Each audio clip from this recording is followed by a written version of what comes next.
নেতৃবৃন্দর একটাই আবেদন, এই খুনি এই সন্ত্রাসীদের করতে না পারে আপনি সেই ব্যবস্থা নেবেন। প্রিয় নেত্রী, আপনার সাংবাদিক অনুরোধ করছি তাদের যেন বাংলার মাটিতে প্রচারিত আইনের সর্বোচ্চ শাস্তি।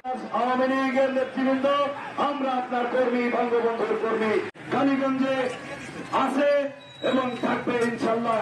মানুষ, এই কালীগঞ্জের মানুষ এমপি আনোয়ারুল্লাহ জামানত সাহেবকে বুকে লালন করবে। ধন্যবাদ জানাই।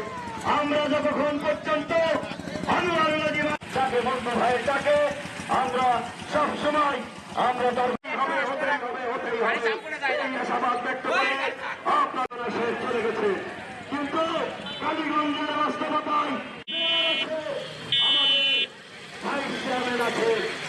ঠিক আছে,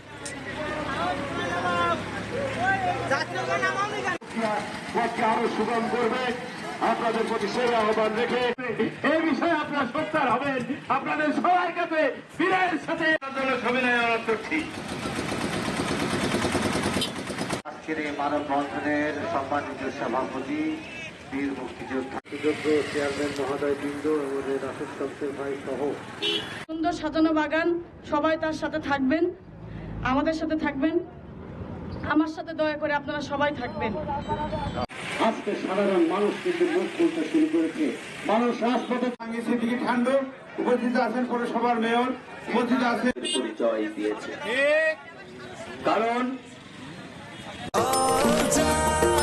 নিশ্চিন্তে খান স্বাস্থ্যকর অল টাইম পান, অল টাইম হেলদি লাইফ।